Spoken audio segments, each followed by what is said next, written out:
The contract came through the Dravo's Concerns Board like every other job I'd taken that year. Flat fee, no questions, kill order dressed up as a collection notice.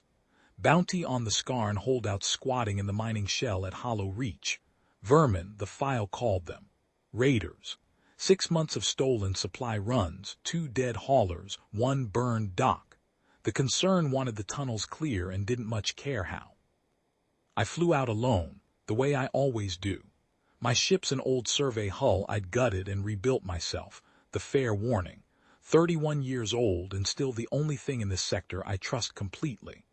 I'd been doing this work long enough to know that a bounty file is written by the side with the money, and the truth usually looks nothing like the paperwork. But a job's a job, and Hollow Reach wasn't the first rock I'd been sent to clean out. I found the Scarn before they found me, which tells you something. Hollow Reach was supposed to be stripped, its old mining shell abandoned for a decade, air scrubbers long dead. Instead, I picked up heat signatures in the lower galleries, a lot of them packed close, the kind of clustering you see in a species trying to conserve warmth, not stage an ambush. I went in with a sidearm I never drew, and a scanner I never stopped watching. The Scarn are leather-hided, low to the ground, built for crawling through exactly the kind of cramped rock corridor I was walking through. The file had called them feral. What I found was 30-some of them, hollow-eyed, huddled around a dying reactor core they'd cannibalized from a wrecked shuttle, feeding it just enough power to keep an old distress beacon whispering into the dark. Nobody had answered it. Not once, near as I could tell, in 6 months. Their speaker, if that's the right word for whichever one steps forward when a stranger with a gun walks into your den, didn't beg. He didn't threaten either. He just told me, plain as anything, that the raids weren't raids. Their transport had been gutted by a plague that took the ship's pilots first, then half the passengers, before they'd ever reached Hollow Reach. What was left of them had crash-landed into an abandoned shell with no fuel, no medicine, and a supply lane running past their door that nobody bothered to check twice. They hadn't stolen out of malice. They'd stolen because starving people who signal for help and get nothing eventually stop asking politely.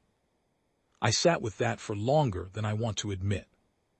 I've collected on bounties before where the file was a little generous with the truth.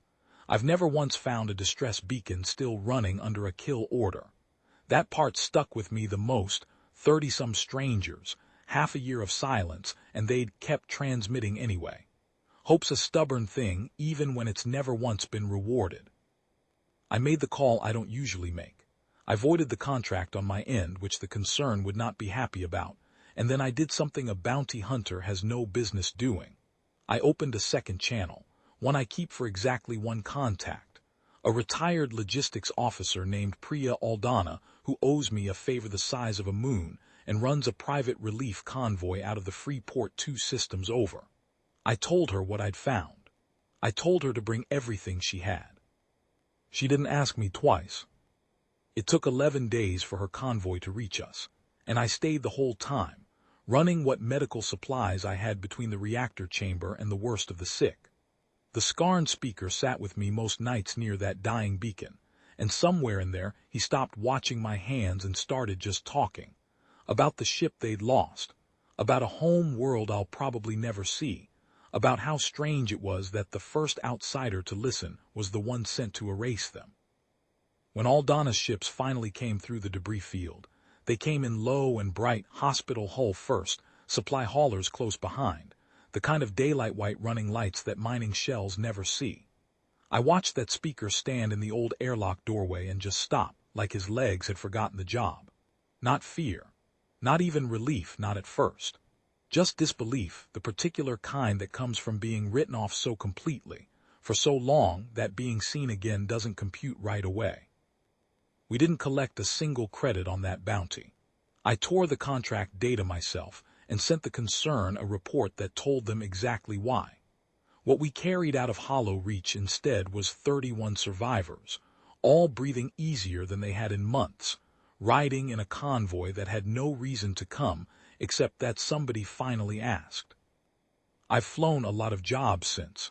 That's still the only one I never regretted taking.